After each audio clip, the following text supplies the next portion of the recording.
Olá, galera! Aqui é o professor Bruno, dando continuidade aos estudos do Regimento Interno TRT-15 e TRT Campinas. No vídeo passado, nós falávamos a respeito das competências judiciárias do Tribunal Pleno.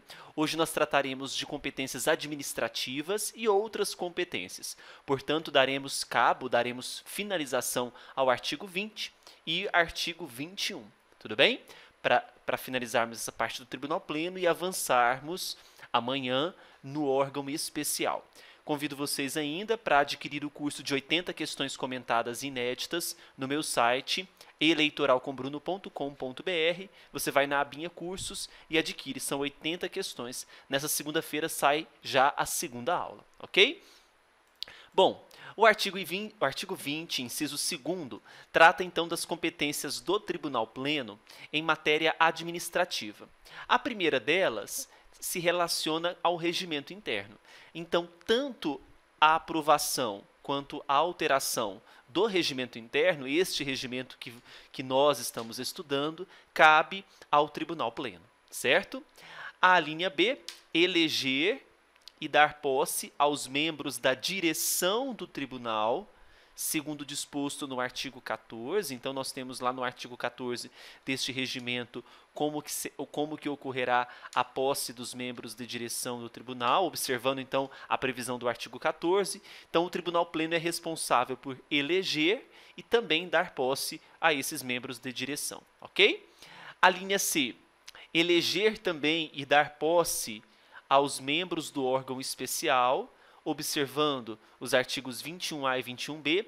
Esses artigos aqui, eles tratarão sobre o órgão especial, e é justamente os nossos próximos artigos a serem trabalhados. Então, muita calma, nós chegaremos ainda nessas observações. A linha D, compor para promoção por merecimento por uma votação aberta, nominal e motivada. Então, aqui nós temos as características da votação. Primeiro, uma votação aberta, uma votação nominal e uma votação motivada, realizada com base em pontuação atribuída pelos desembargadores aos candidatos, a ser entregue no início da sessão da votação as listas tríplices dos juízes e indicar para promoção por antiguidade o juiz com direito a esta. Então, nós temos aqui a composição das listas para promoção por merecimento e também a indicação de juiz para promoção por antiguidade. Cabe ao Tribunal Pleno. Na linha E, nós temos também a organização, mediante uma votação aberta, nominal e motivada, as listas tríplices dos candidatos ao preenchimento de vagas destinadas ao 5º Constitucional, para substituição no tribunal mediante votação aberta, nominal e motivada, que obedecerá alternadamente os critérios de antiguidade e merecimento e que, nesse caso, será realizada com base em atribuição de pontuação pelos desembargadores aos candidatos a ser entregue no início da sessão. Então, a linha D fala sobre a composição de lista para promoção por merecimento e também a indicação para a promoção de antiguidade. Na linha E, nós temos a organização de lista para as vagas que são destinadas ao 5º Constitucional, cabendo, portanto, também ao Pleno. A linha F, elaborar anualmente lista de juízes titulares de varas do trabalho destinada à convocação para substituição no tribunal, mediante votação aberta, nominal e motivada, que obedecerá alternadamente os critérios de antiguidade e merecimento e que, nesse caso, será realizada com base em atribuição de pontuação pelos desembargadores aos candidatos, também a ser entregue no início da sessão de votação. Então, o foco dessa linha F é o envio anual de listas de juízes titulares de varas do trabalho para substituição no tribunal, para convocação de substituição no tribunal. A linha G, cabe então ao Tribunal Pleno constituir as comissões.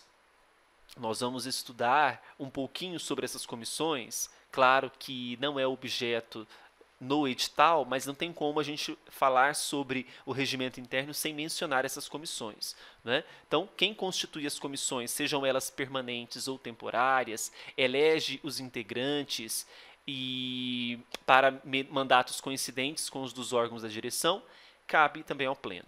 Eleger e dar posse ao diretor e ao vice-diretor da escola judicial fixar os dias e horários das sessões ordinárias, assim como o funcionamento dos demais órgãos do tribunal. Então, nós temos aqui, em matéria administrativa, essas competências que eu gostaria que vocês assinalassem. A competência da linha G, que é a constituição de comissões. Gostaria que assinalassem a da linha E, a da linha C, que fala sobre a eleição e posse dos membros do órgão especial. Essas são as principais competências em matéria administrativa, tudo certo? Outras competências, por exemplo, a competência do inciso 3º, editar, modificar ou revogar súmula da jurisprudência predominante ou tese prevalecente em dissídios individuais, exceto em matéria de competência de sessões especializadas. Então, edição, modificação ou revogação de súmula que prevalece nos dissídios individuais cabe ao Tribunal Pleno. 4.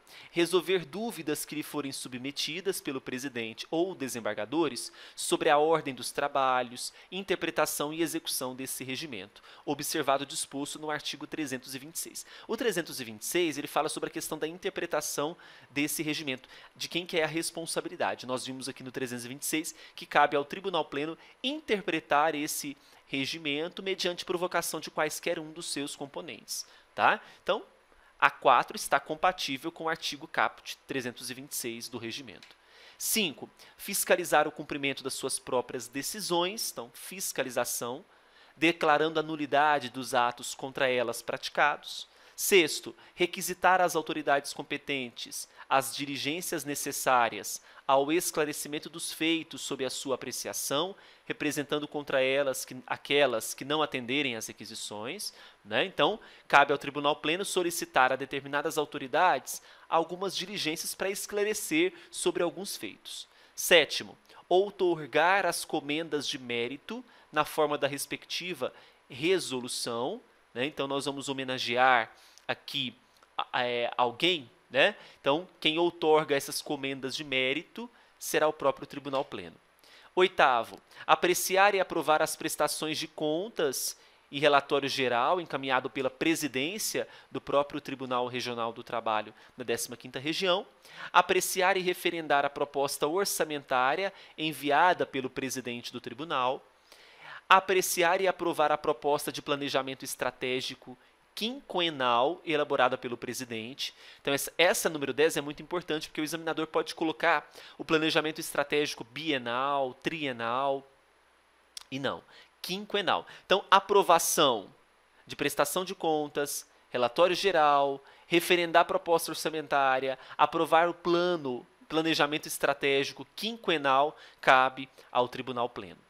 E o artigo 21, ele fecha essas disposições do Tribunal Pleno, dizendo assim: através de uma resolução que é aprovada pela maioria dos seus desembargadores efetivos, pode o órgão especial delegar de forma integral, total ou parcial ao presidente do tribunal ou a qualquer órgão do tribunal as atribuições do artigo 21F, 7º e 10.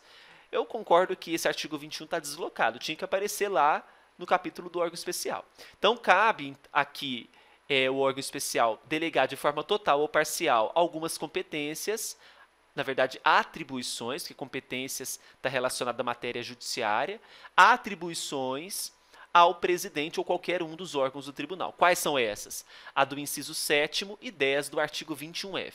O 7º, praticar quaisquer outros atos necessários ao bom funcionamento da Justiça do Trabalho da 15ª Região, assim como deliberar o que for cabível, e determinar às varas do trabalho a realização de atos processuais e de diligências necessárias ao esclarecimento dos feitos sob a sua apreciação. Então, essa 7ª e a 10 do artigo 21F pode ser delegado ao presidente ou qualquer um dos órgãos do tribunal. Tudo bem? Assim, nós fechamos os artigos 20 e 21. Amanhã nós daremos continuidade tratando sobre o órgão especial do Tribunal Regional do Trabalho da 15ª Região. Passe no site e adquira já o curso de questões comentadas. Um grande abraço para vocês.